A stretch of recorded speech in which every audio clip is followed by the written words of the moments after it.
Pourquoi tant de chrétiens résistent-ils à accepter le calvinisme? Une simple recherche en ligne produit plusieurs vidéos de chercheurs calvinistes éminents répondant à cette question même. Mais en réalité, il n'y a que deux réponses possibles à cette question. Si le calvinisme est une erreur, la raison pour laquelle la plupart des chrétiens y résistent est qu'ils ont un bon discernement. Cependant, si le calvinisme est vrai, la raison ultime pour laquelle la plupart y résistent est que Dieu a souverainement et immuablement décrété leur résistance pour sa propre gloire. Comme le déclarent la plupart des confessions calvinistes éminentes, Dieu, depuis toute éternité, a, par le conseil le plus sage et le plus saint de sa propre volonté, librement et immuablement ordonné tout ce qui arrive, ce qui inclurait, bien sûr, la résistance des chrétiens au calvinisme. Donc, si le calvinisme est vrai, alors Dieu a prédestiné la plupart de ses propres enfants à résister à sa vérité, afin de se glorifier. L'idée même que Dieu prédestine de manière immuable ses propres enfants à rejeter sa propre vérité pour sa propre gloire est si intuitivement fausse que je n'ai pas besoin de la réfuter. Je dois juste m'assurer que tout le monde comprend ce que le calvinisme implique afin qu'il sache le rejeter. Mais que disent les calvinistes éminents, comme étant la raison pour laquelle la plupart des chrétiens résistent à adopter leur doctrine?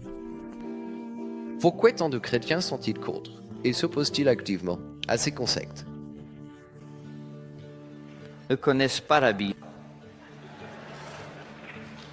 Ce n'est pas parce qu'ils connaissent trop la Bible qu'ils en sont arrivés à cette position. C'est parce qu'ils connaissent trop peu la Bible qu'ils en sont arrivés à cette conclusion. Et c'est vraiment leur manque de connaissance du plein conseil de Dieu tel qu'enseigné dans l'Écriture. Et donc, pour répondre à la question, pourquoi tant de gens résistent-ils? C'est un manque de connaissance de l'Écriture et c'est aussi de la fierté et de l'arrogance. Et ces vérités sont de grands écraseurs de fierté qui nous laissent tous à genoux devant le trône de la grâce en disant « Pourquoi moi, Seigneur ?»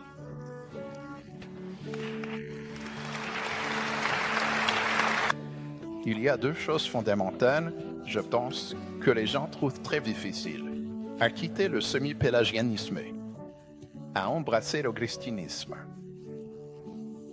La première raison est qu'ils perçoivent, dans les doctrines de la grâce que la théologie du calvinisme enseigne, une vision corrompue de Dieu, un Dieu qui n'est pas bon, un Dieu qui peut être souverain, mais qui n'est pas juste, car l'idée que les gens ont été choisis arbitrairement, de sauver certains mais pas d'autres, et cela jette une ombre sur l'intégrité de Dieu, ce qui pose vraiment problème aux gens.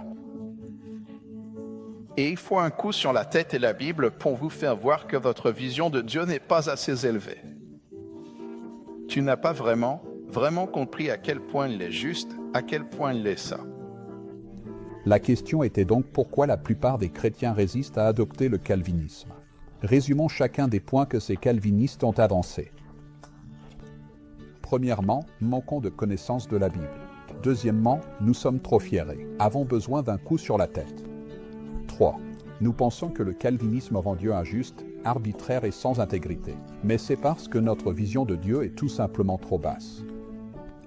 Faut-il souligner que si le calvinisme est vrai, la raison pour laquelle nous, en tant que non-calvinistes, manquons de connaissance de la Bible est que c'est ce que Dieu a souverainement et immuablement décrété. Et la raison pour laquelle nous sommes apparemment trop fiers et avons besoin d'une planche au-dessus de notre tête est encore une fois parce que Dieu a souverainement et immuablement décrété que nous soyons fiers. Et la raison pour laquelle notre vision de Dieu est tout simplement trop basse. Encore une fois, si le calvinisme est vrai, cela doit être parce que c'est ce que Dieu a souverainement et immuablement décrété pour la plupart de ses propres enfants. Donc, en présentant cela, il est crucial de bien comprendre les implications et les conséquences possibles de chaque étape. En l'envoyant, je dois garder cela à l'esprit, car chaque détail compte et peut avoir un impact significatif. Je ne peux l'amener qu'à l'oreille, mais Dieu doit l'amener au cœur. C'est un processus délicat qui nécessite attention et soin, car seul Dieu peut toucher le cœur profondément.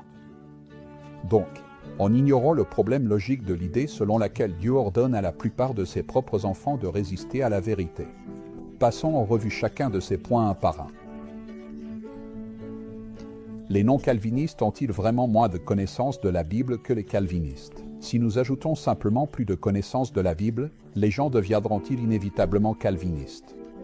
Bien sûr que non, c'est tout simplement ridicule.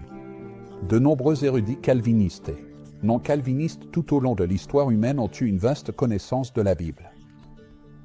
Les calvinistes à gauche de l'écran ne sont pas plus ou moins connaisseurs de la Bible que les non-calvinistes à droite de l'écran.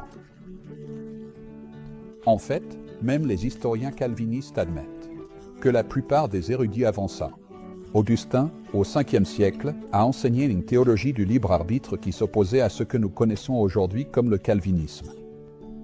Et qu'en est-il des personnes comme moi et des milliers d'autres qui ont un jour accepté le calvinisme comme vrai, pour ensuite le rejeter après avoir acquis plus de connaissances de l'Écriture? Dieu a-t-il décrété que certains de ses enfants acceptent la vérité pendant un certain temps, et puis la rejettent plus tard dans leur vie? Quel en serait le sens? Vous voyez, il ne s'agit pas de connaissance, mais d'interpréter correctement ce que nous savons. Cela nous amène au deuxième point. Les non-calvinistes sont-ils plus fiers que les calvinistes? Quel groupe de chrétiens a le plus souvent été connu pour son arrogance et son traitement sévère des autres? Même Google anticipe la question, car apparemment, elle est posée si souvent. Observez.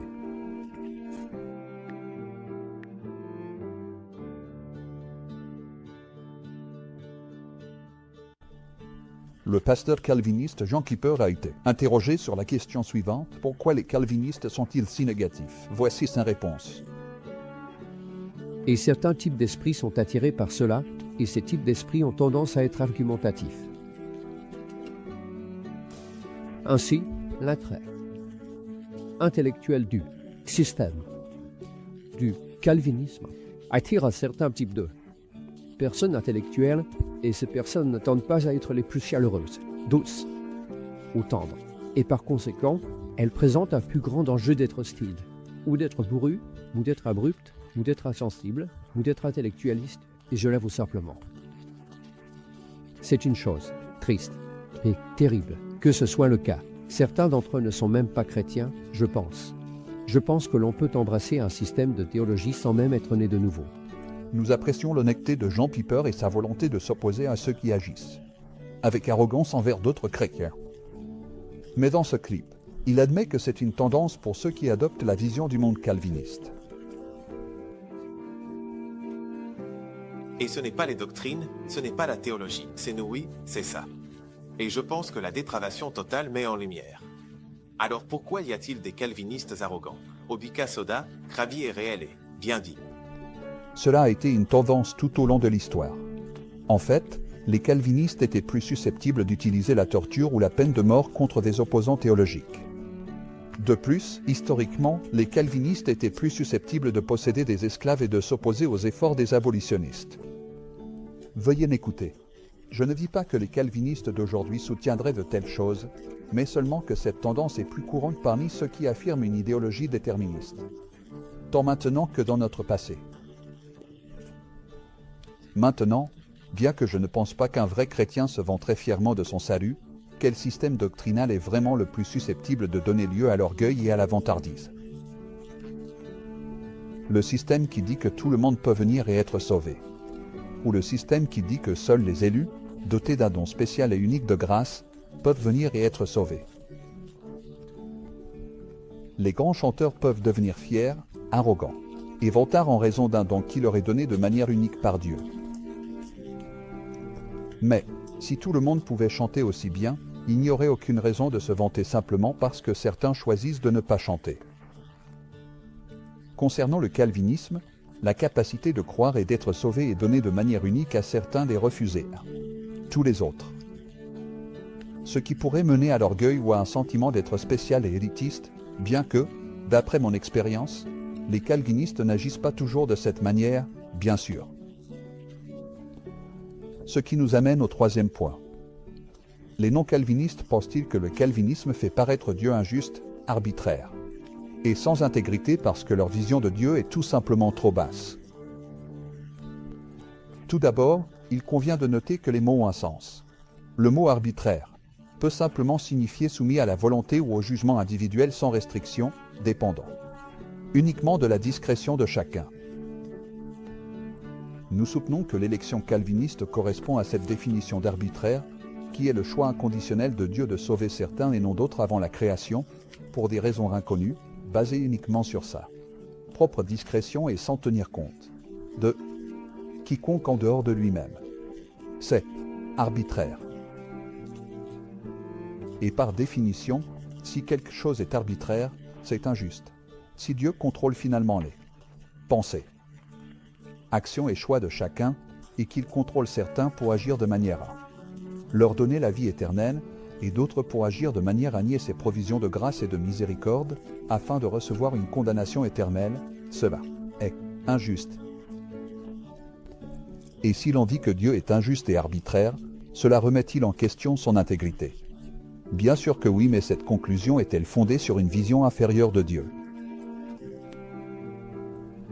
Le calviniste fait un argument fallacieux appelé pétition de principe. Celui dont la vision de Dieu est erronée a une vision de Dieu inférieure. Alors, posons cette question.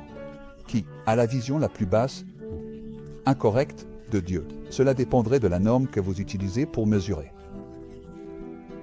Par exemple, si la hauteur de la vision que l'on a de Dieu est mesurée par son pouvoir et son contrôle sur sa création, alors la hauteur de cette vision dépend de la manière dont Dieu contrôle la vie et les décisions des gens.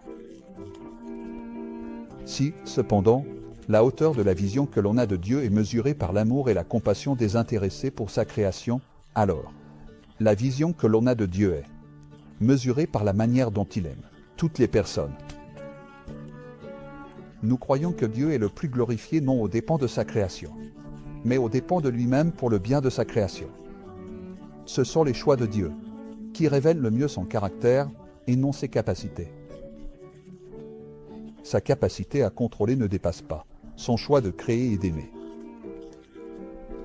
Dieu ne cherche pas à afficher sa gloire par le biais de la colère sur des vases qu'il contrôle lui-même. En fin de compte, Dieu est déjà maximement glorieux, ce qui est le mieux démontré par son amour sacrificiel pour chaque personne, indigne créée à son image.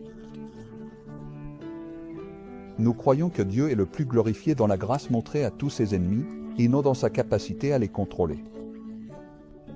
La croix est l'événement central et culminant de toute l'histoire humaine. Et elle ne magnifie pas le contrôle ou le pouvoir de Dieu sur tous les peuples, mais son amour sacrificiel pour tous les peuples. Notre vision de Dieu n'est pas mesurée par le contrôle qu'il exerce sur sa création, mais par l'amour qu'il porte à sa création, malgré notre libre choix de pécher contre lui. Je suis d'accord avec Austin Fisher, qui a écrit « J'ai remarqué que la préoccupation principale des calvinistes est de s'assurer que les humains ne peuvent pas se vanter de leur salut, tandis que la préoccupation principale du théisme du libre arbitre est un Dieu reconnaissablement bon. C'est bien, et cela plaît à Dieu notre Sauveur, qui veut que tous les hommes soient sauvés et parviennent à la connaissance de la vérité. Car il y a un seul Dieu, et un seul médiateur entre Dieu et l'humanité, l'homme Christ Jésus, qui s'est donné en rançon pour tous les hommes. 1 Timothée 2, 3-6. Veuillez aimer et partager cette diffusion, et n'oubliez pas de vous abonner à la chaîne. Aidez-nous à répandre la nouvelle de l'amour et de la provision de Dieu pour tous les peuples. De plus, nous vous encourageons à visiter notre site web à sotériologie101.com. Dans le coin supérieur droit, cliquez sur le lien de soutien pour devenir un donateur mensuel ou pour faire un don unique. De plus, si vous recherchez une formation supérieure, nous vous recommandons le séminaire Trinity. Vous pouvez trouver plus d'informations sur le lien de la salle de classe sur sotériologie101.com.